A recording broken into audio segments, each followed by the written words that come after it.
Okay, I'm checking this one.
Good morning. Morning, everybody. I am not Sam Carter Gilliam, and I'm so sorry. So I'm your plan B. I think I know everybody, but I'm Mary Bea Sullivan, and I'm glad to be here with you today. I do wish Sam was here. She's coming in June. We have to decide which weekend. Hey, you can vote, all right? So here's what I want to know.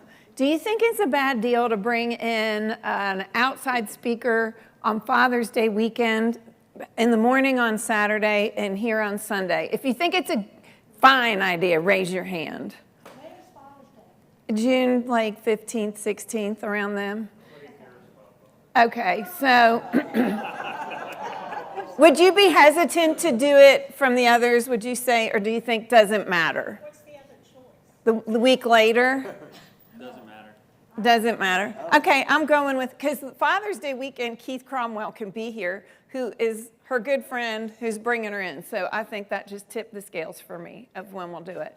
So bring your dad, or if you're a dad, bring your kids on January 15th to the Threshold Center to see Sam for the Power of Story. And then that Sunday, she'll come here and do something. And it might be great for all of us. It will be great for all of us.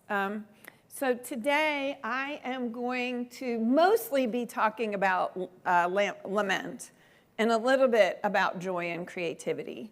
But before we do that, I am going to invite us into a little bit of silence. I'll ring this chime, and then at the end of it, since we're doing a lot of or praying with and looking at a number of Psalms today, I'm going to end our time of reflection with one of my favorite Psalms. It's not a Psalm of lament, it's Psalm 121.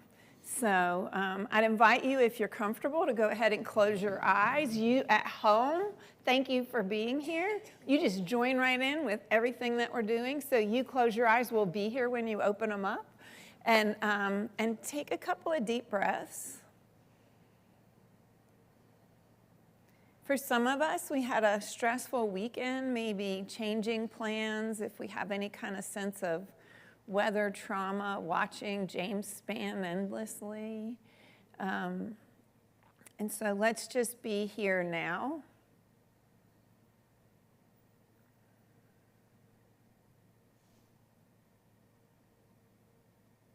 Remembering that every breath we take is the breath of God.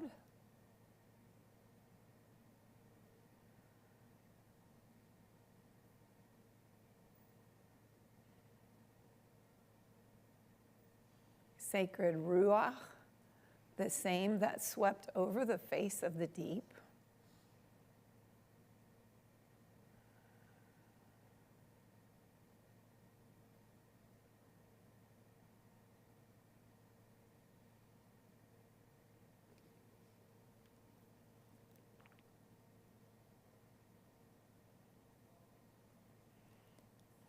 And if you want, you can keep your eyes closed as I read Psalm 121, and then we'll have another moment of silence, and I'll ring the chime. I lift up my eyes to the hills. From where will my help come? My help comes from the Lord who made heaven and earth. He will not let your foot be moved. He who keeps you will not slumber. He who keeps Israel will neither slumber nor sleep. The Lord is your keeper. The Lord is your shade at your right hand. The sun shall not strike you by day, nor the moon by night. The Lord will keep you from all evil. He will keep your life. The Lord will keep your going out and your coming in from this time on and forevermore.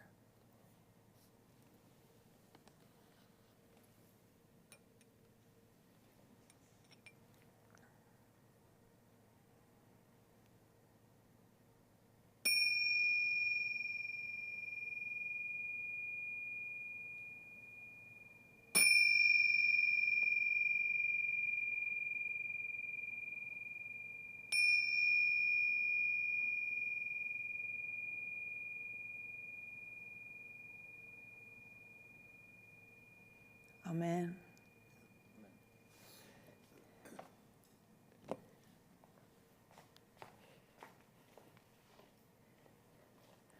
So that opportunity to take time to take a couple of breaths, maybe pull out our Bible and read a psalm, recenter ourselves, it's always there for us. So I invite you to take that kind of time when you feel like maybe you need a space to come on back to center in some way. So we live in a world of joy and sorrow, and they reside side by side. Would you say that that is true in your life?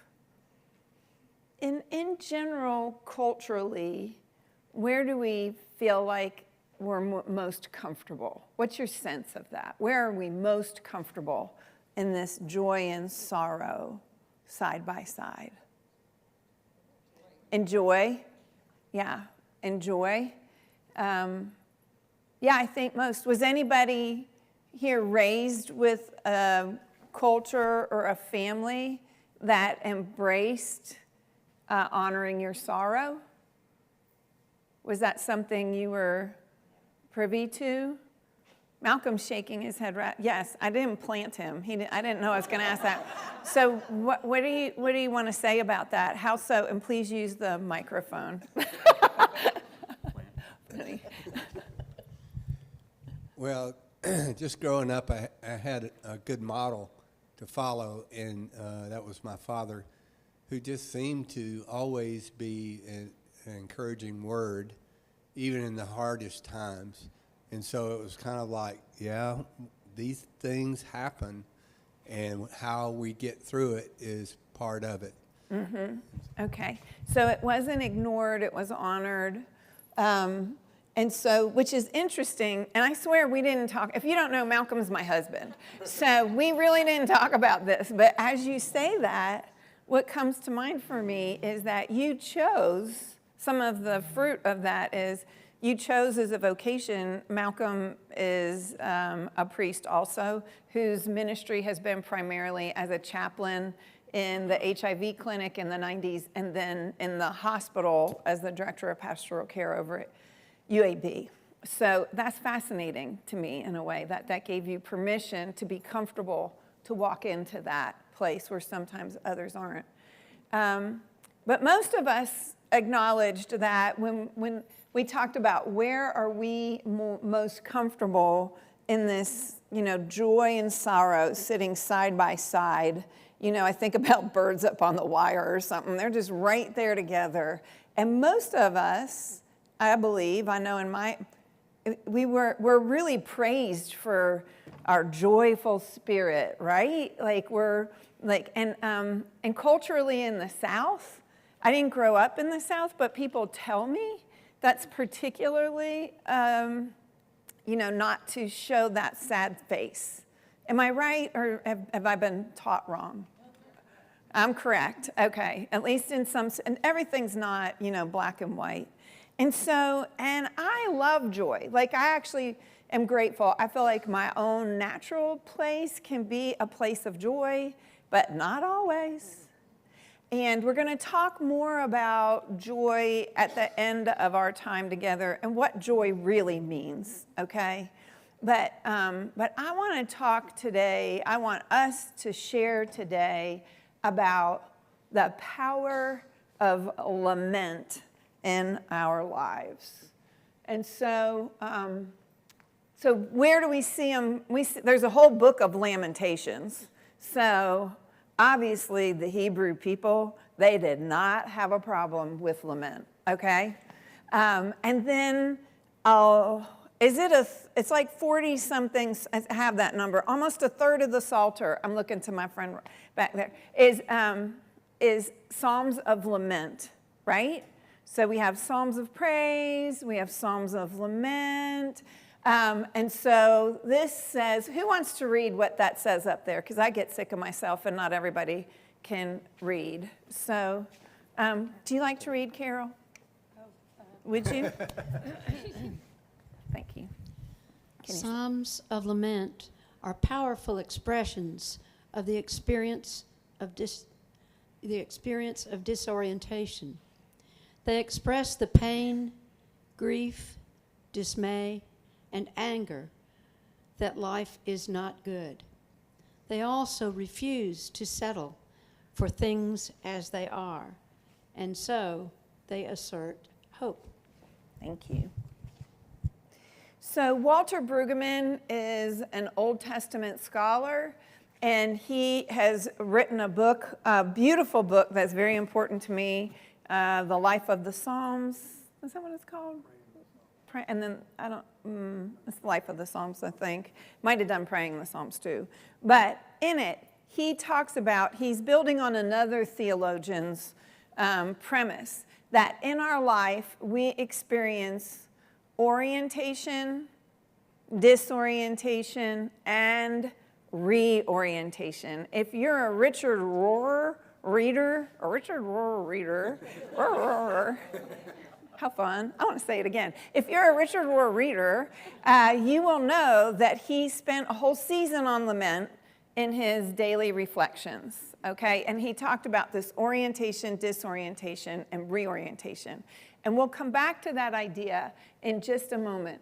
But one of the things that I think is so important about the Psalms is that they give us an opportunity to acknowledge in our relationship with God that we expect God to show up, okay? So I think of Psalms of Lament like shaking God and saying, hey, you said I was your beloved. You're supposed to be great. This isn't so great. And in fact, I compel you, show up in my life, right? It's a bossy way to go. But it comes from, the root of it is our relationship. So the Psalms give us permission to honor the full breadth of human experience and emotion, right? I mean, we have praise, we have lament, we have individual psalms, we have communal psalms, all of these things. And so the Psalms of Lament give us permission to say the things we probably wouldn't say out loud with other people, but maybe if we really trusted that God loved us, if we really trusted God was listening, we would feel confident to say them. And sometimes our psalm of lament is maybe not trusting God's there. It could be, where are you now? Where are you right now? Because I really need you and I do not feel your presence in my life. Okay?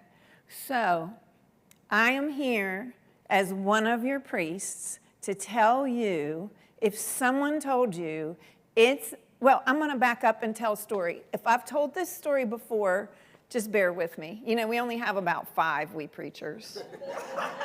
We just cycle them over and over again. So this is from a time, some of you have heard this. My training in clinical pastoral education, which is something every priest in this diocese has to do. Malcolm loved it and made it his life's work. I hated it and tried to get out of it, and I begged Key Sloan to give me the old girl pass, which he did not.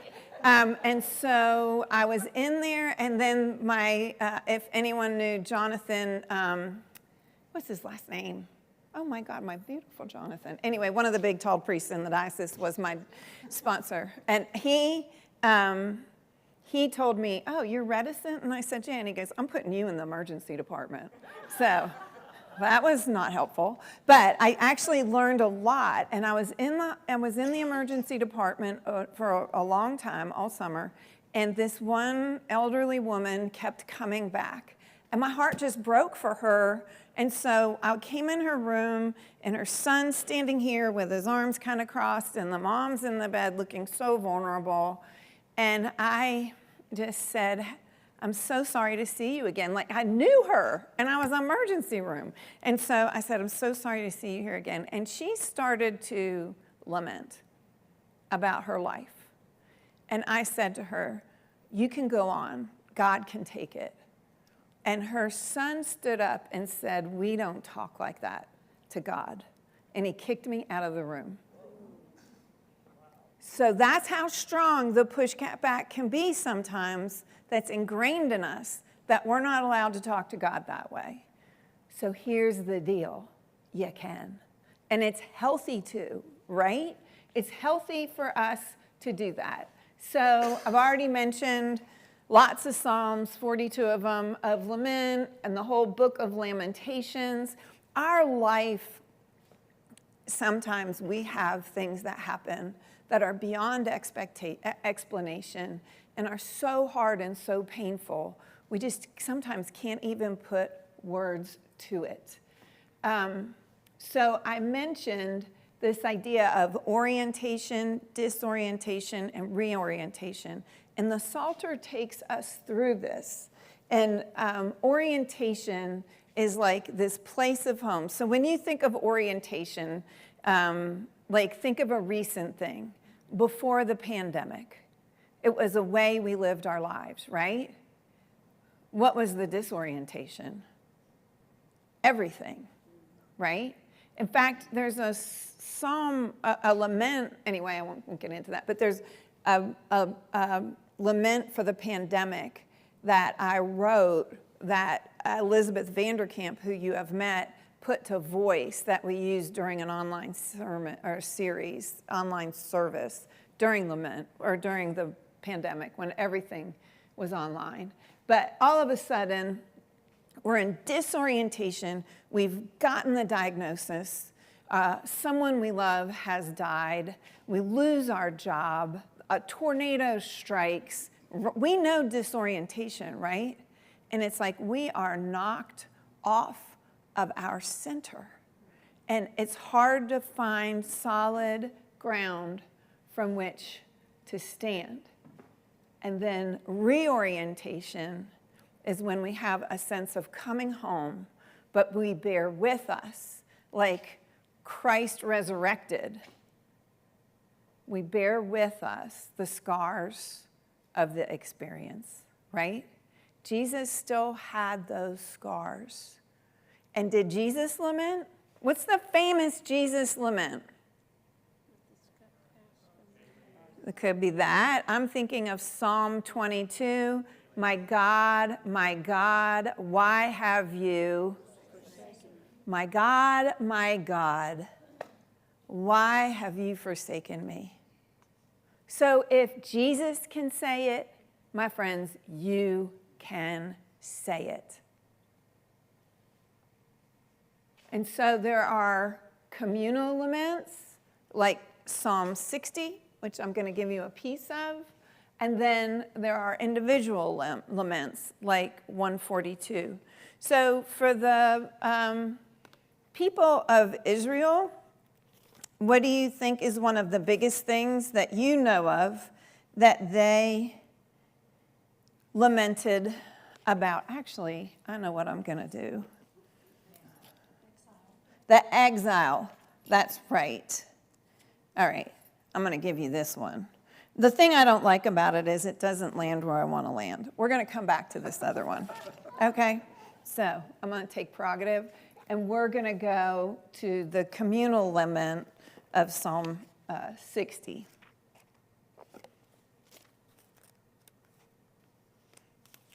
But you're right, because the Psalm 137 about the rivers of Babylon. How can we play music?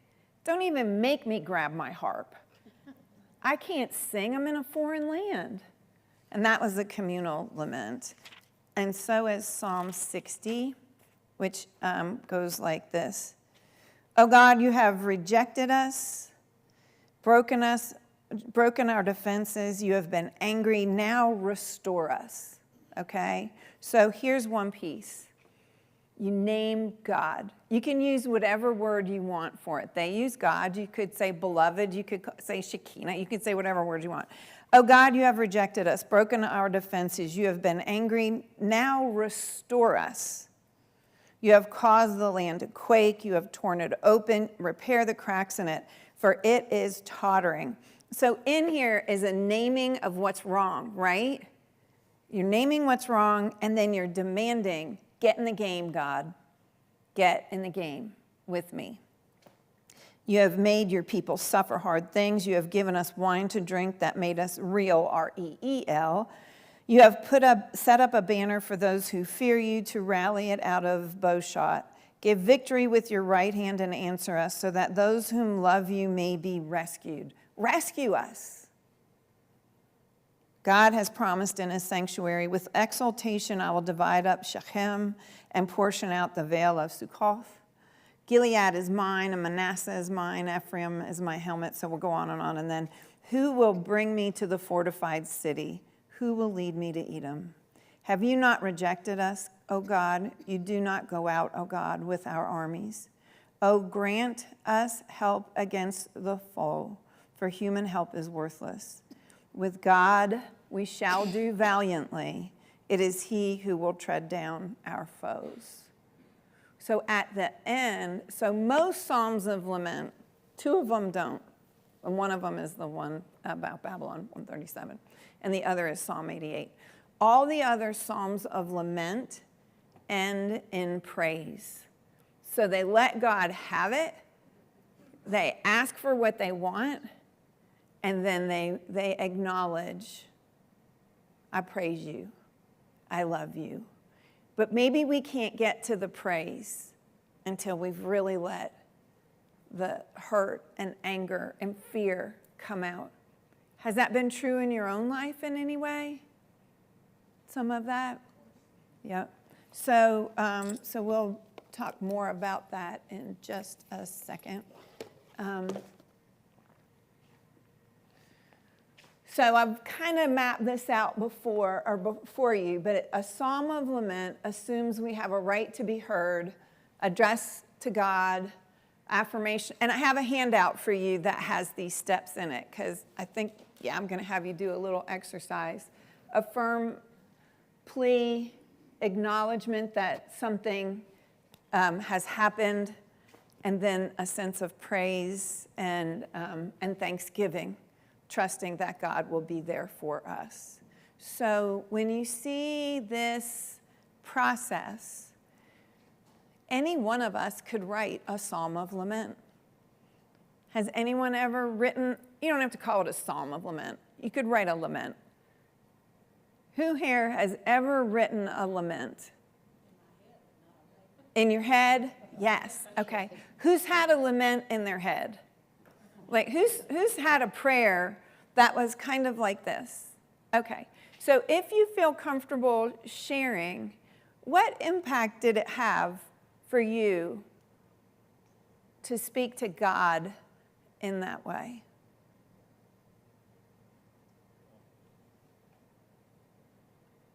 Get it out rather than carry it.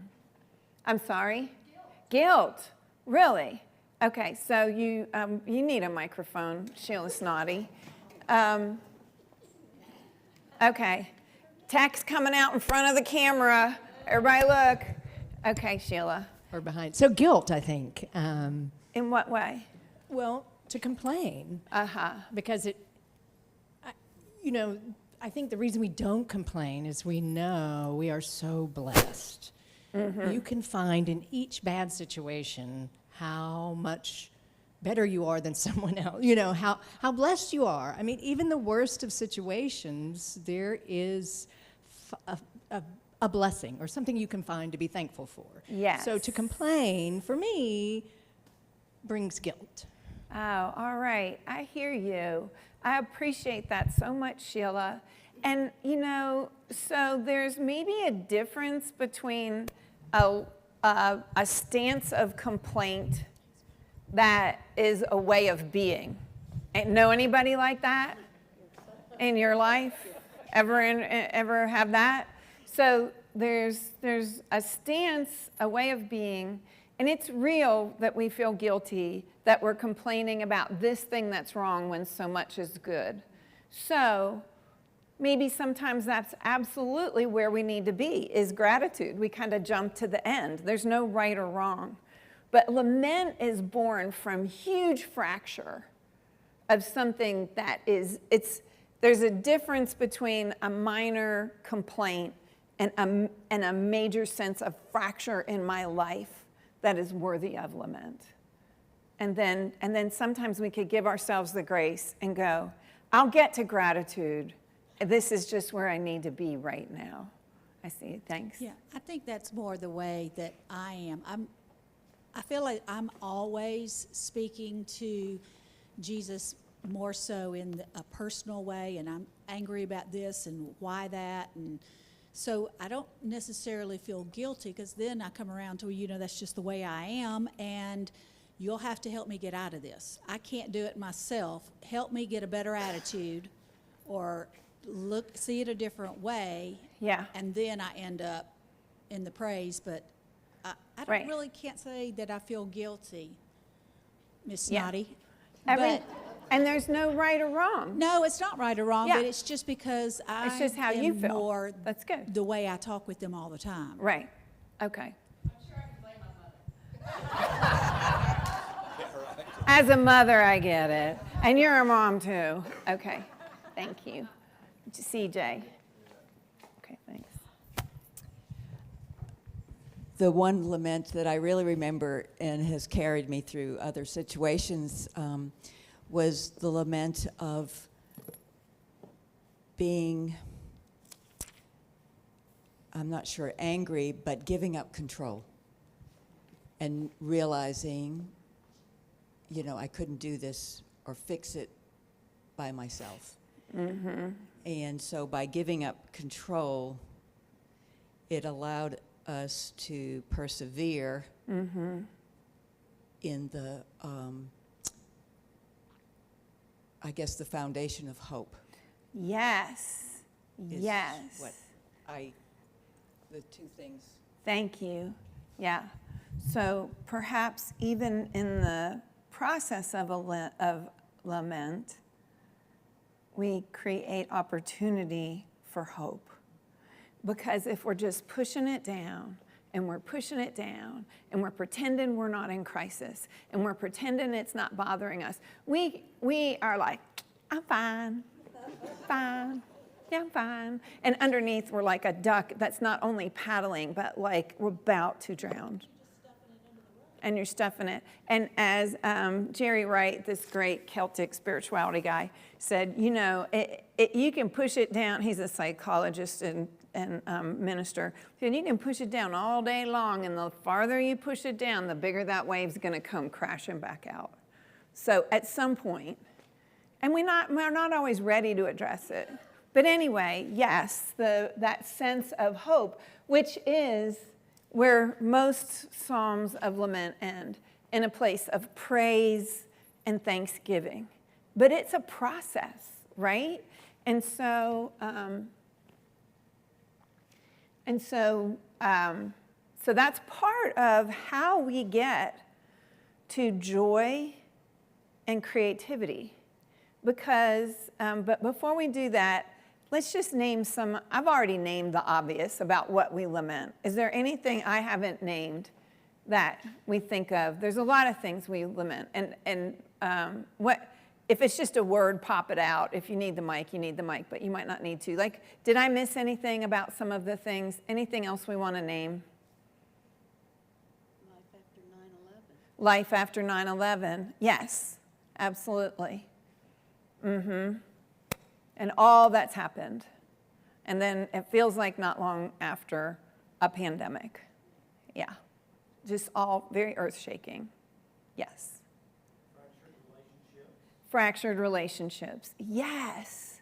Yes. So painful. A child, a spouse, a good friend, a colleague we thought was our buddy does something that hurts us deeply.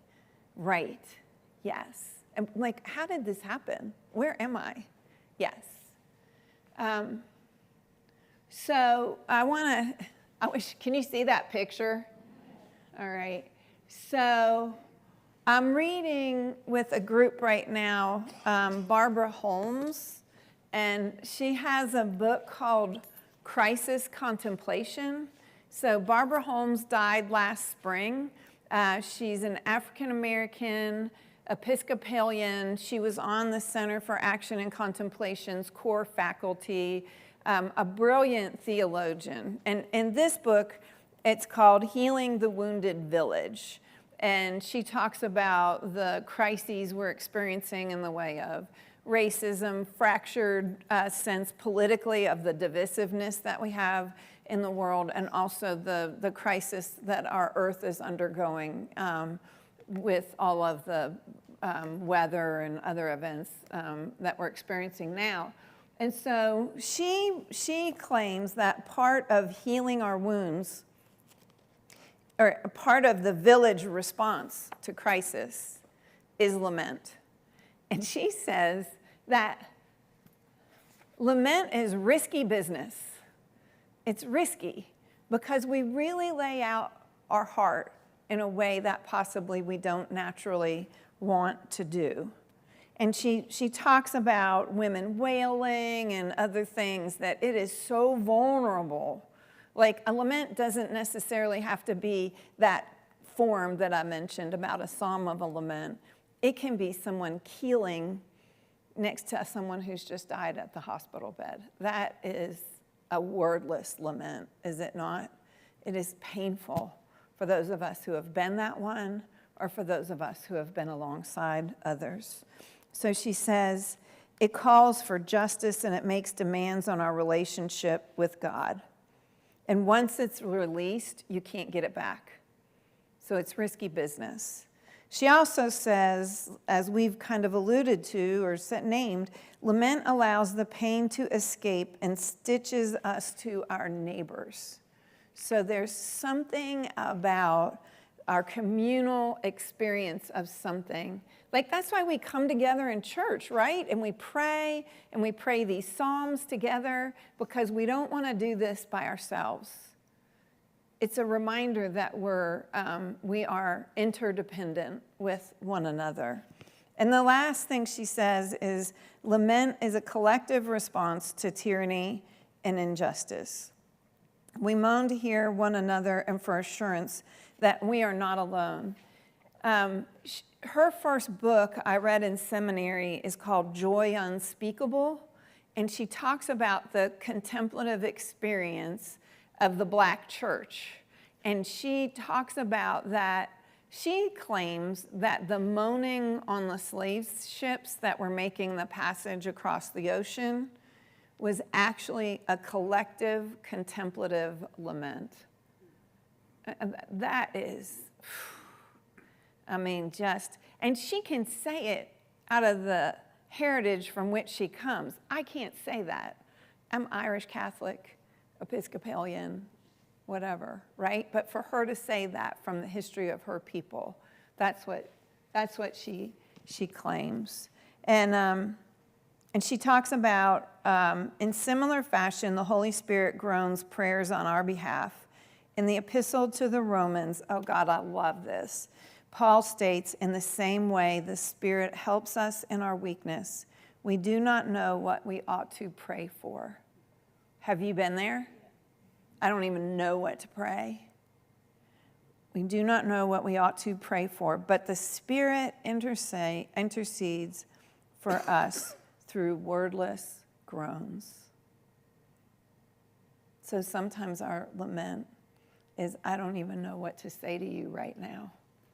I don't even know what I want. But it's a powerful experience in our lives. Any thoughts on that as you hear it? Any wonderings for you about that? Yeah, Susan. She's right behind you, babe. Thanks. So you guys hear me talk about this a lot. You know that my son has had serious mental illness since he was a child. And when he was in, I think, the second grade, he was in Children's Hospital, psych unit, for 2 weeks. And I can remember standing in the hallway of the hospital, beating on the wall, shouting and weeping. And I was telling a friend about that, and she said, well, Susan, you did the right thing when you sent him to the hospital. And I said, I know I did the right thing, but it hurts. It hurts. And I think if I hadn't vented that pain, I would not have been able to endure. And I think that that's the thing. And I'm kind of talking about this from a psychological perspective, but it also can be a religious perspective too, that you have to make a place in your heart, in your soul, in your body to have something other than fear, anger, fury, whatever. Thank you. Thank you very much. So we've got a few minutes here. We've got about 7 or 8 minutes left. And I was going to have us write our own laments at the table, but we don't have time to do that kind of a communal project. But I have handouts for you. And I'm wondering how our friends at home could do this. We'll go back into that one screen at some point so they can see. But if you want, I'm going to encourage you to take this handout and create your own psalm of lament. It takes you step by step. Like, how do you want to address God? What's your complaint? How do you affirm your trust? What are you asking for? How do you acknowledge what the response would look like? And then also, how do you create a sense of praise? Okay, so some of you will be like, yay, I can't wait to go home and do that. And some of you are like, do not waste your paper. So if you decide where you land in this. As many as you want. You get this paper and the journal. And I have extra paper here if you're going to stay right here afterwards and go.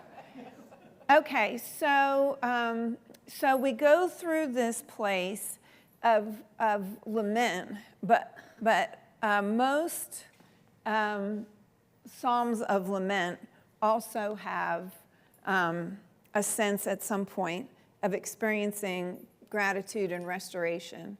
And I just lost, hang on, so there it is.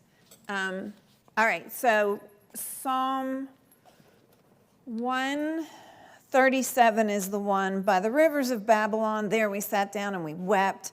On the willows there we hung our harp. Sing us a song. Sing us one of the songs of Zion. How can we sing the Lord's song in a foreign land? And it goes on and on and on in a good way of saying, hey, we're devastated. This is terrible. We've been ripped from our homes. Half of our family is back there. We think God's in the temple. Now, where's God, right?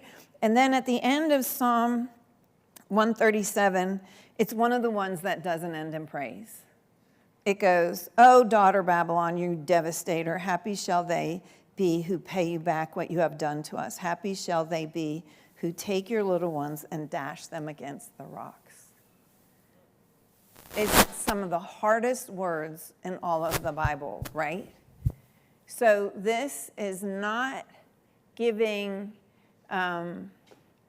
is not saying it's okay to kill babies. Which one is that? 137. It acknowledges the depth of the anger we could feel if a child is murdered, if, like all kinds of things that we might feel. It doesn't mean stay there, okay, because it landed there. And so later in Psalm, even though it's earlier in the Psalter, written later, in Psalm 126, we read, "When the Lord restored the fortunes of Zion, we were like those who dream." So these are the same people, the same community that said, dash those little ones. But then later, in a place of restoration, are able to say this. "When the Lord restored the fortunes of Zion, we were like those who dream. Then our mouth was filled with laughter and our tongue with shouts of joy. Then it was said among the nations, the Lord has done great things for us. The Lord has done great things for us, and we rejoiced. Restore our fortunes, O Lord, like the watercourses in the Negeb. May those who sow in tears reap with shouts of joy. Those who go out weeping, bearing the seed for sowing, shall come home with shouts of joy, carrying their sheaves."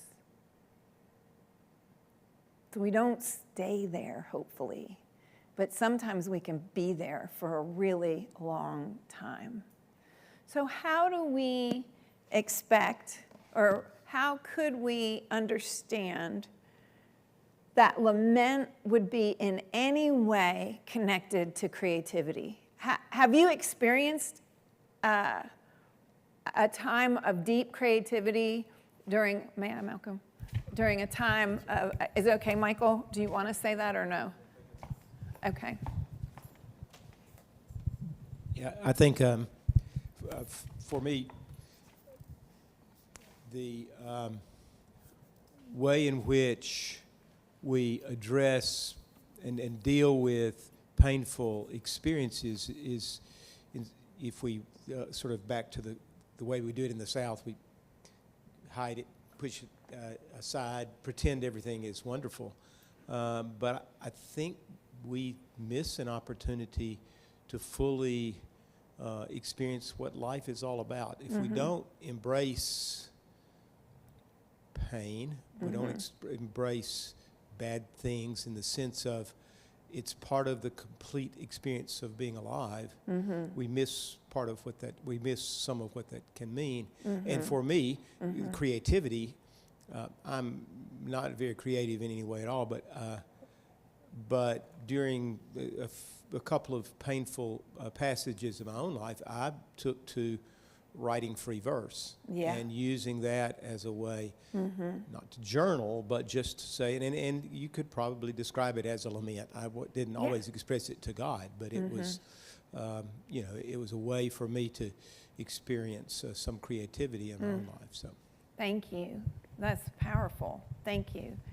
I bet others of us have found ourselves in our journal or writing a book or creating a piece of art born of pain, or gardening like no tomorrow, like cooking our way through. Like, have you had any experience if you expanded? And I appreciate what you said about I'm not really creative. And, it's so interesting because I think from a societal standpoint, sometimes we can think creativity means art, writing, those kinds of things. But I have got to believe, as a medical professional, there are creative ways that you approach your practice. You know, there are creative ways that we parent. There are creative ways that we cook. There are creative ways, I mean, we could go on and on, right? So thank you for that, because it helps us expand. What do we really mean by creativity? But something comes out that couldn't have been there before the pain. Something comes out, maybe that was born of the pain. And so just understanding creativity from this. Now, let's not all go out and find some pain so we can be really creative. Like, it can be born of joy too, okay? And yes? But rarely, I think more often probably born of pain. Right, but probably. Yeah, I don't know how we would ever know that, but Sheila is saying probably there's more creativity that's born of pain than of joy. I mean, if you read a lot of books, or you see a lot comes out from that place, for sure.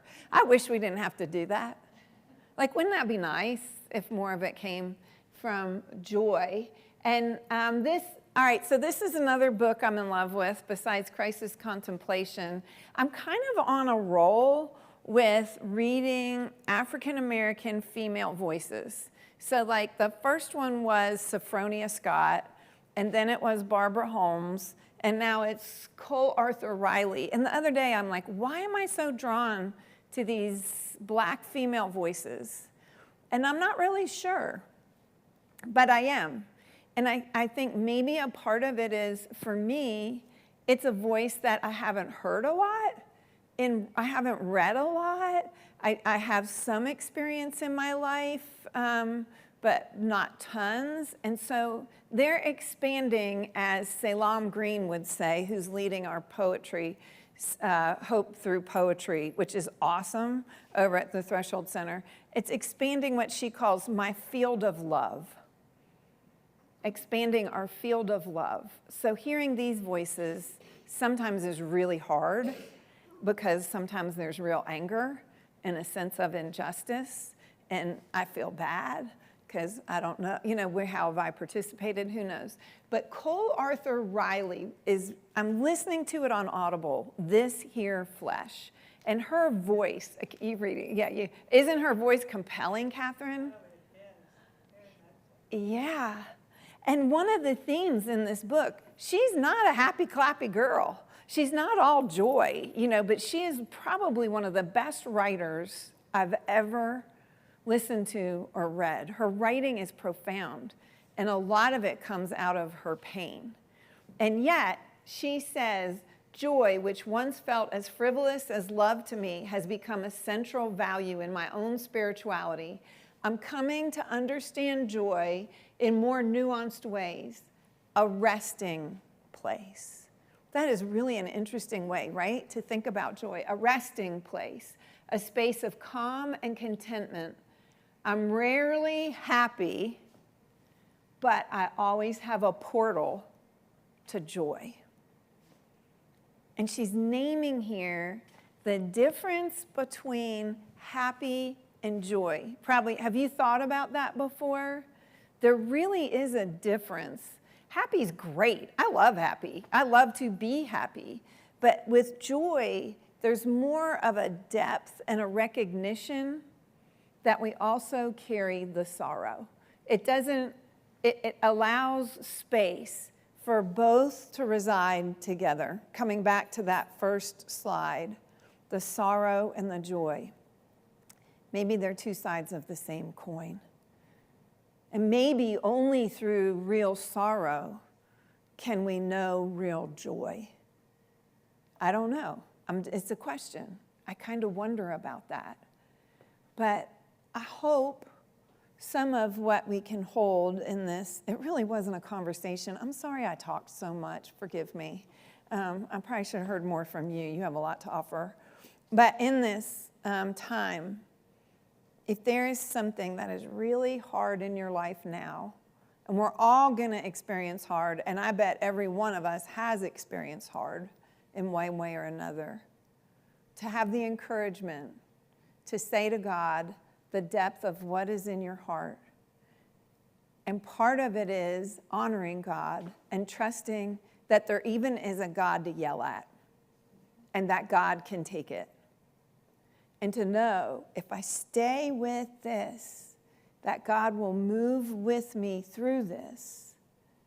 And I will know something about God I couldn't have known had I not gone through this. And I will know something about myself that I could not have known had I not gone through this. And if you can't feel God holding you to be in community so others will hold that hope for you, that's why we do this in community. And to trust that the creativity and the joy are a part somewhere in the process, maybe just not right now. Thank you all so much for being here. Thank you.